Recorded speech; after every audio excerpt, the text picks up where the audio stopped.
Bob's Breakfast. Talking about first cars, because Alan Sugar is buying back his first Rolls Royce. Now, your first car has always got quirks. What were the quirks of your first car? Cherie? Well, I'm of the age where first cars were either a Mini or a Fiesta. Okay. Older the better. Yeah. It was an S-plate Mini. Yes. And the registration, I always remember, was PEE409S. Yeah. And it was pea green. Right. It was just my love and joy. I loved it. I got it a month after I passed my test as a present. And the most quirky thing about it, I think, where, obviously it had a tape cassette radio. Yeah. And I think where it had been wired in on the passenger side underneath the dash, they'd like picked up any old live that they could find. Yeah. So whenever you opened the passenger door and the interior light came on, the tape shot out. Whenever you opened the passenger door and the light came on, the tape shot out as well. So, ahead of its time. Yeah, it ejected the tapes when you opened the passenger door. When you opened the passenger door, yeah, that was my quirky little Mini. Wow, thank you very much for sharing. No bother at all. Bob's Breakfast. Well, I didn't go to Africa. It's where I was supposed to be last week. You had your jabs? Had my jabs. You got your anti-malaria tablets? Got it all set. So I've been excited since May about this. When I first got this email from a bloke called James asking me how much I would charge to speak at Radio Week in Uganda. 3-day conference for people working at radio stations in East Africa. Happens at the Imperial Royal Hotel in Kampala. Sounds impressive. One of the things that attracted me, I thought, well, Uganda's a dangerous, very poor country. But 5-star hotel, how bad can it be? Someone's going to fly me there. I do a talk, bingo bango. Great. As anyone would. As you would. Got to admit, when I first saw the email, I think I told you, I almost deleted it because it had the vibe of the Nigerian prince email. Well, you see, I thought I'd check this out because I went on their website and found out who'd spoken at this conference last year, and there was a name I recognised, Francis Curry. He's a radio consultant. He's now the boss of a radio station, and he's a good bloke. And so I emailed him and said, you've spoken at this. Are they good people? And how much should I charge? I don't know. I've never done anything like this before. Yeah. So he said, yeah, they're good people. It's good fun. And he said he did it for free last year. Well, that's not happening. You don't get Graham Mack for nothing, do you? I may never have done it before, but that doesn't mean I can't charge like a wounded bull for doing it for the first time ever. So I put in I think it was a fair fee. I worked out what it would cost me to take a week off work. And that was pretty much my fee. Even though I took a week's holiday. That's besides the point. I know, but I worked out what does my week, what am I worth for a week's worth of work? Absolutely. That's a fair way to work it out, isn't it? Because it's gonna, it was a 3-day conference. You got to get there and back. It's like a 12-hour flight with connections and stuff. I'm gonna have to take a week off.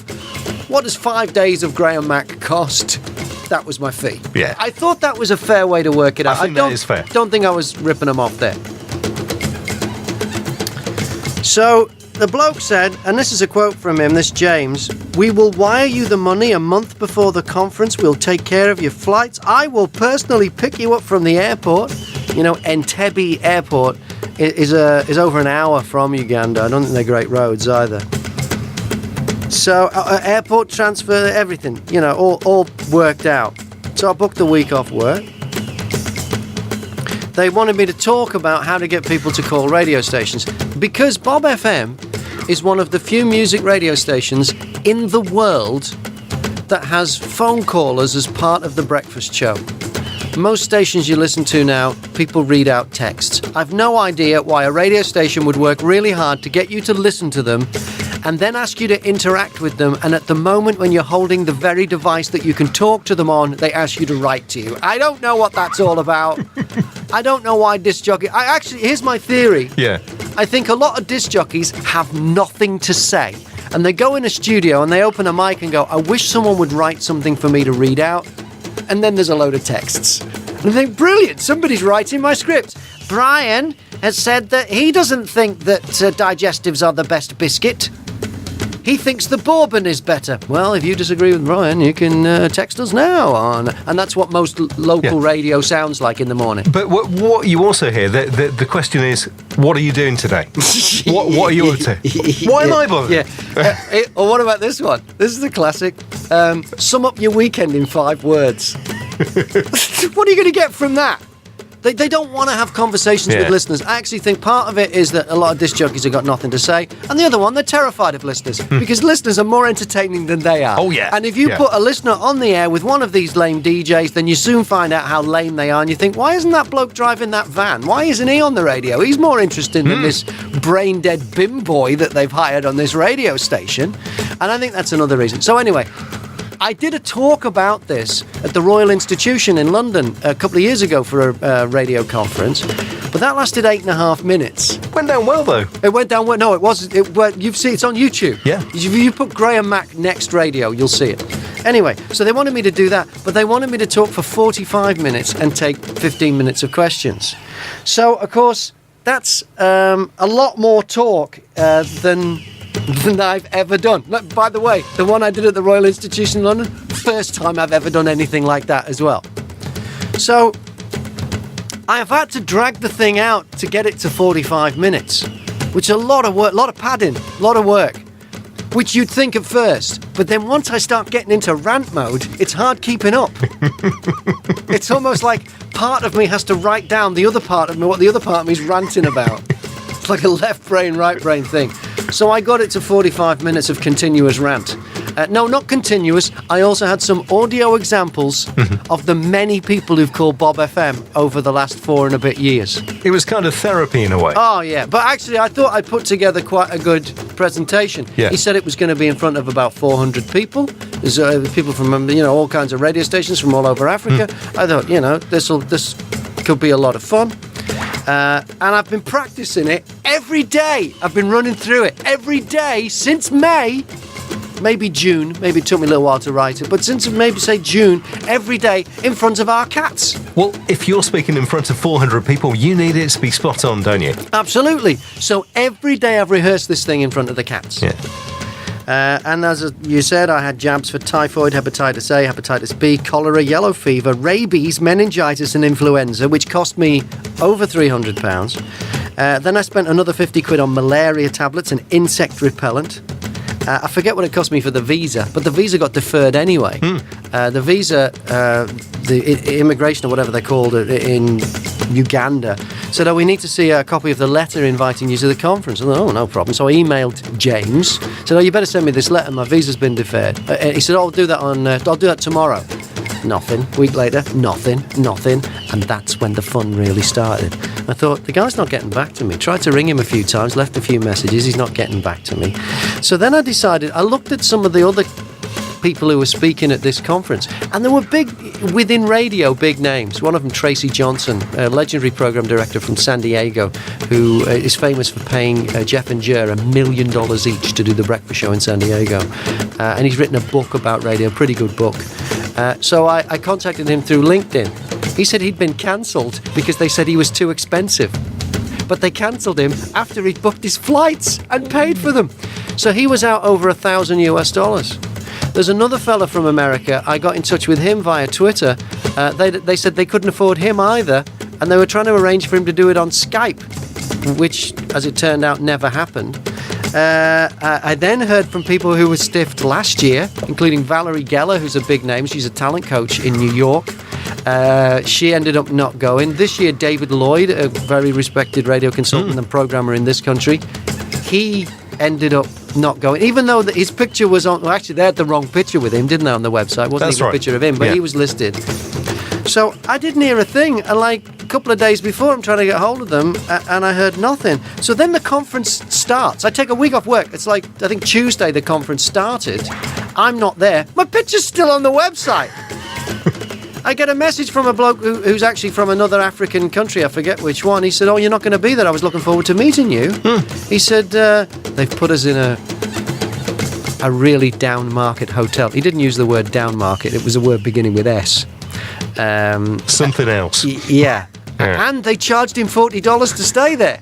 So they don't even, the blokes who did go, they didn't even put him in the 5-star hotel. They put him in the no-tell motel round the corner. Have they been promised a decent hotel then? You were promised it was going into the conference hotel. So I tweeted, actually just before, this is what I tweeted. 2 days to go till Radio Week in Africa. I haven't heard from the organisers for weeks. Don't have a visa or plane tickets. Looks like I took a week off work for nothing. They still have my picture on their website. They liked the tweet and then retweeted it. Unbelievable. So, turns out I was right to be sceptical. It turns out it was just like the Nigerian prince scam. Except I wasn't scammed as badly as the people who'd paid $125. Now, these are African countries. A lot of these people will come from little tiny radio stations in little towns in Eastern African countries, Somalia and places like that, in Kenya and whatever. They're not rich people. There's not a lot of money floating around there. So they've really been stiffed. $125 thinking, we're going to get this guy from a couple of people from America, a guy from England. Actually, there was a guy from Australia on the one last year was booked, and it all went horribly wrong. So, yeah, I'm the victim of a scam, but not as bad as the people who paid to go and hope to see people from around the world in radio, and it never happened. And I've had all these jabs for nothing. So, if you are listening to the sound of my voice right now on the internet, in a country where you have typhoid, hepatitis A, hepatitis B, cholera, yellow fever, rabies, meningitis and malaria, and you'd like me to speak for 45 minutes about how to get people to call into radio stations, let me know. Because I don't want to waste these vaccinations. I'd love to go to your country and flaunt my immunity. And if you pay me to speak, that'd be great, because it'll offset the $350 I'm out, and hopefully the people I speak to will give me a better response than the one I'm getting from my cats. It's Bob. How's it going, Darren? What are you up to? I'm on my way to A&E, Graham, so I fell off my bike. Oh, what did you do? I was going for a bike ride. Is this a push bike? Yeah, around the lanes. I always keep off the main roads for obvious reasons. You ride, you travel around on the main roads of Britain with speed limits of 60 miles an hour? No, I don't go on the main roads, Graham. I keep on the back roads, on the lanes, away from the traffic. I'm sensible cyclist. Okay, and how did this bicycle accident happen? Slippery bit of road, came out a bend. I wasn't going very fast. How fast were you going? I don't know, 10 mile an hour maybe? Mm-hmm, yeah. Anyway, I was across the road, bit of a scrape, hurt my wrist. You could have been killed. If there was another car coming, you would have been killed. It was coming. It just scrammed on its brakes just in time, and he got out and see if I was alright, so I was very lucky. No one should be riding around on bicycles. If somebody invented a bicycle today and said, this is a vehicle for riding on our roads, on the roads of Britain, you'd say, I'm sorry, we're banning that. It's too dangerous. You can't be doing that on the roads. It is dangerous. Well, why were you riding a bike on the road? Here's what I get. I get mountain bikes. I get that. Yeah. And I get bikes for tracks and sport. I don't get riding bikes on roads. No, I have no idea why people do that. I keep off the main roads. I'm not silly. And how's that working out for you? Yeah, I'm doing well. Them B roads are great. You're going to A&E. That's how it's working out for you. I'll let you know how I get on. Let me know how you get on. Look, cycling. It's too dangerous. Stop it. See ya. 106 BOBfm. The President of the USA is in the news again this morning. Donald Trump has upset you, Simon. What's he said? His attitude of the answer to American school shootings is to arm the teachers. Arm the teachers, yeah. Well, I think this is... So he's basically saying that these people won't shoot up schools because they'll be scared of getting shot. I think you'll find in most of these cases, these people either shoot themselves or get shot by the police. So they know they're going to die anyway. So it's not going to stop it. It might reduce the numbers because the person gets shot earlier. But even if just one kid gets shot, that's one kid too many. I just think it's a ridiculous solution. Good. I'm glad to hear. I was hoping that. I think one of the most horrifying things I discovered was I saw a couple of commentaries on it on online journals, and someone pointed out that, of course, also what's also likely to happen in America is the police shoot you by accident because they see you've got a gun. Yeah. And apparently in 2013, I think it was, a student disarmed a gunman and was then promptly shot by the police. Absolutely, yeah. The most, if you want to increase the odds of yourself being shot in America, then own a gun. Because statistically, if you own a gun, you're more likely to be killed by a gun. Yeah. So Also, what it means is more teachers will get shot. Yeah, shot by toddlers. Yeah, absolutely. Yeah, and crazy kids getting hold of the teacher's gun. I mean, it's just a whole can of worms. It's not going to make it better.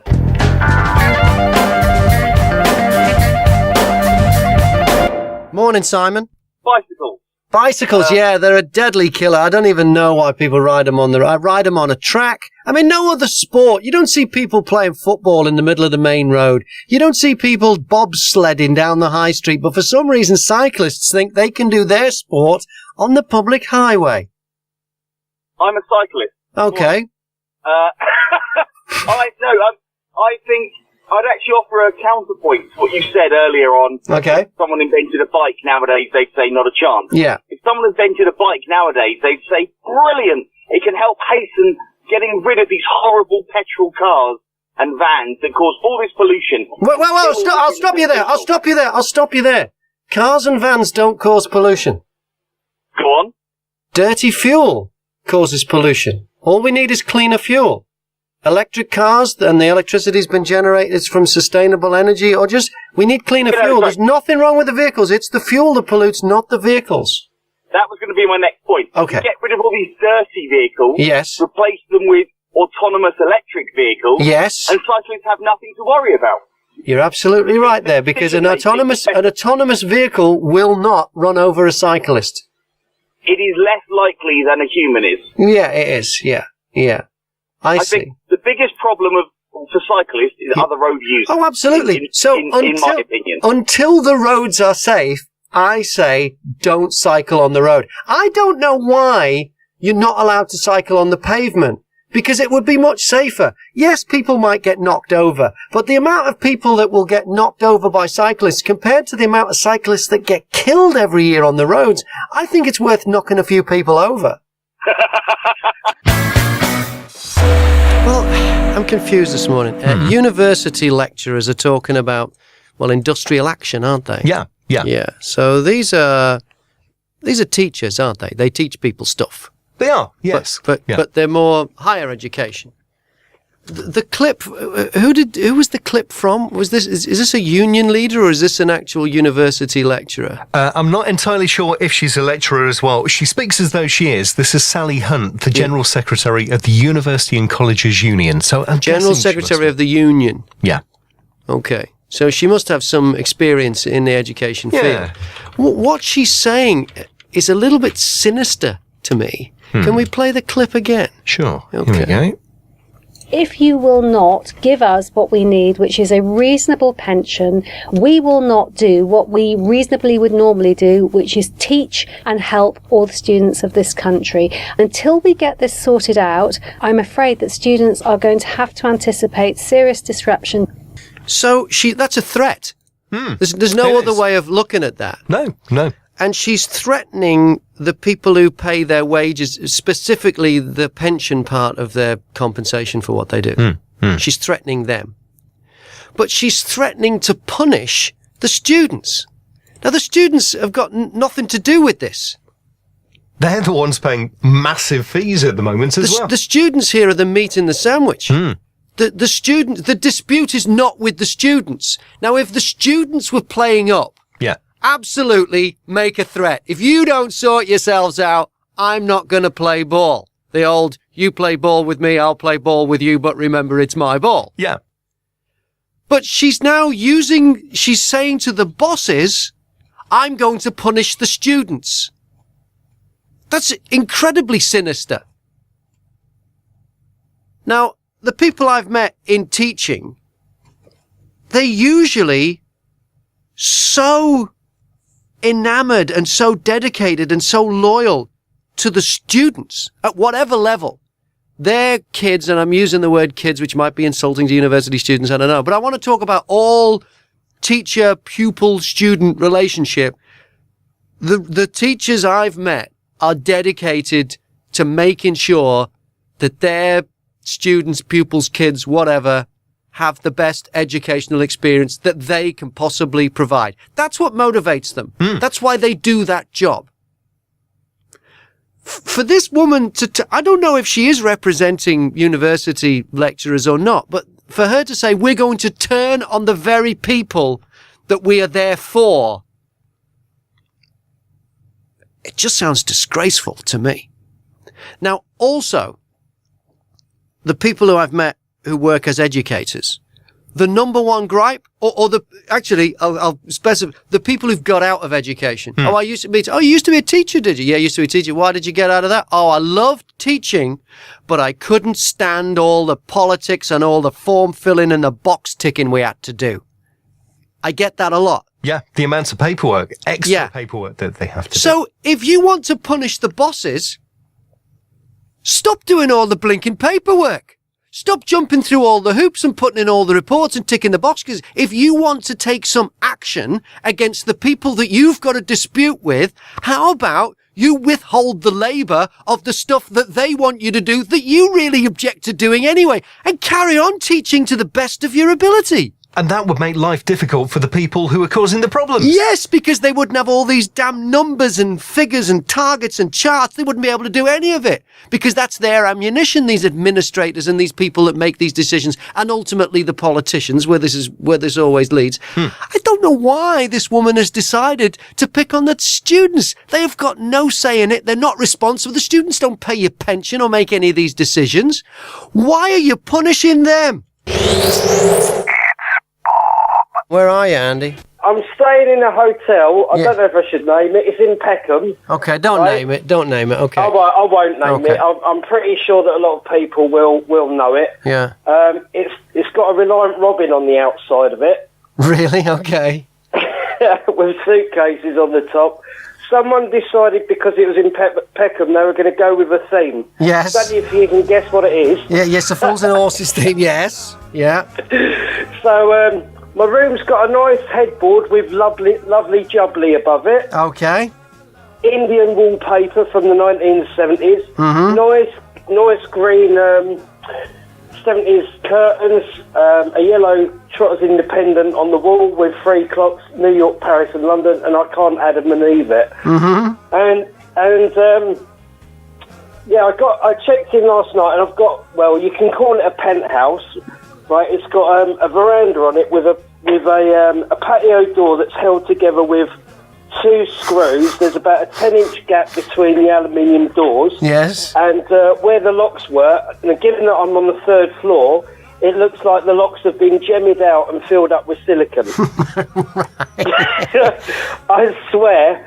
And I went out, I thought, oh, there's a 10-inch gap in the door. There's like a conservatory outside with a window that's wide open. I thought, I'll close that so I don't hear because it's next to the main road. I'll close the window. Went to close the window, the handle come off in my hand. you, honest to God, you could not make it up. I'm looking out over at Peckham, right next to the main road, with a window that's wide open because you can't close it, and a 10-inch gap in the doors. The patio door lock is actually one of those not even a toilet bolt. I don't know what you'd use this bolt for.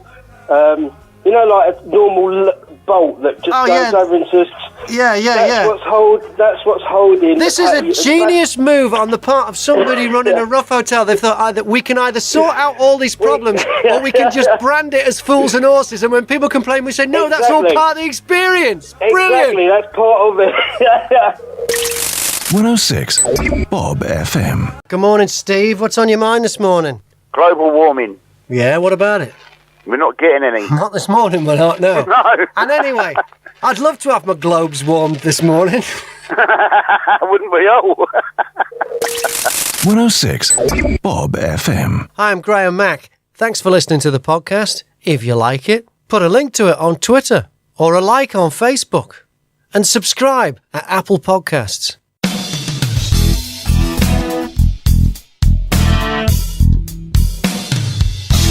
Let's get the latest news now with Chris Hubbard. Now, as far as things that are truly bizarre that have been stolen, people have managed to make off with 1 million bees in what's thought to be Britain's biggest theft of the insects. So 1 million bees have vanished. This is from Abingdon in Oxfordshire.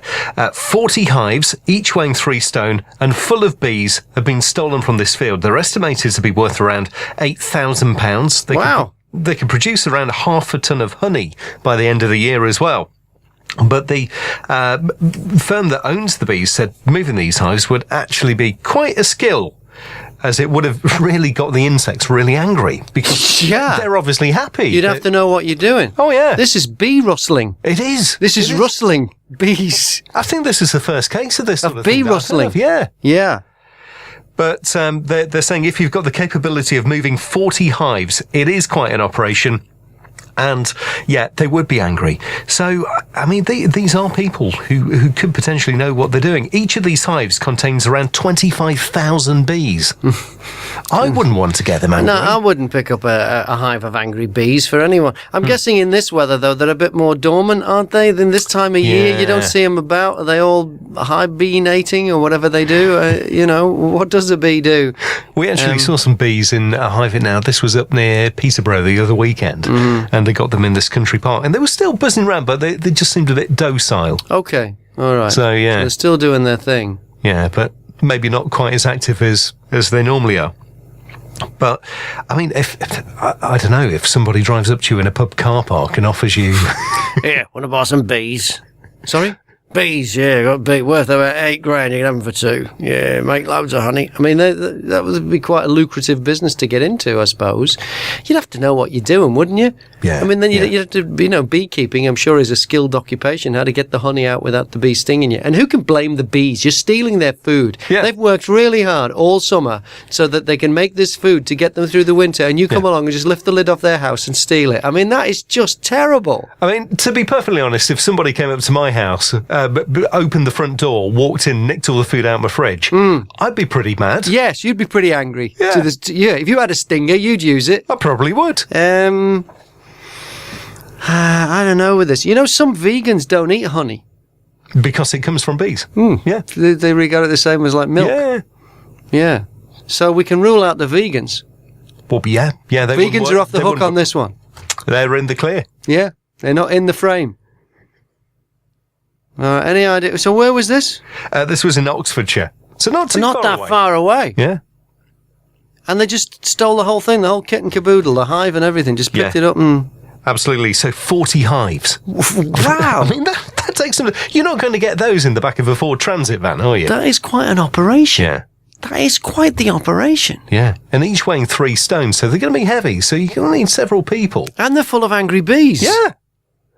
It's not like you're pinching a statue off someone's lawn or something like that. No. These people have worked for it. Yeah. So we need, someone needs to come up with one of those home security things for bees.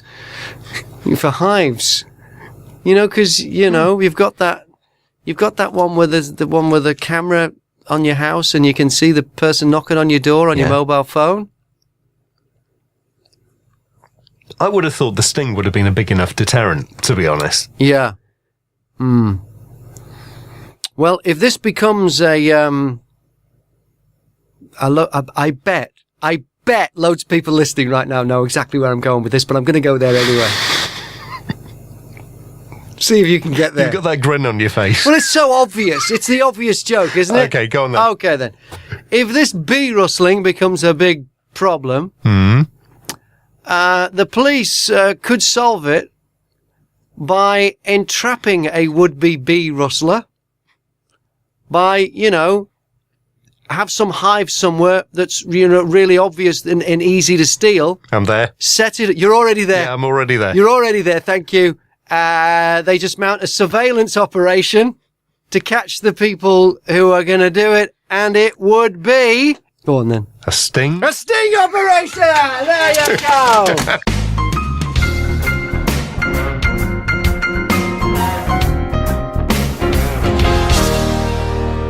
Bonzi. Bee rustling, I was with you. Bee rustling. It is bee rustling. And I crossed that, and then you come up with a different one, and I had that one as well. You mean you had bee rustling and you had sting operation? I had sting operation, and I crossed out something else, but also, did you say vegans? Or vegans? Vegans! I mean, people who won't eat honey are vegans, yeah. So do you think, do you reckon they had time to hive it all away? Hey! I didn't have that one! And, I mean, you must have to wasp what you're doing, mustn't you? Wasp what you're doing! Yeah! And then I thought, if the police could set up a thing, yes. certain things, which is where I thought you were going, set up all these places, and then set a honey trap. Honey trap! Honey trap! Oh, we've got them all, Fonzie. Oh, we're well covered this morning. Thank you so much for filling in the blanks. Bob's Breakfast.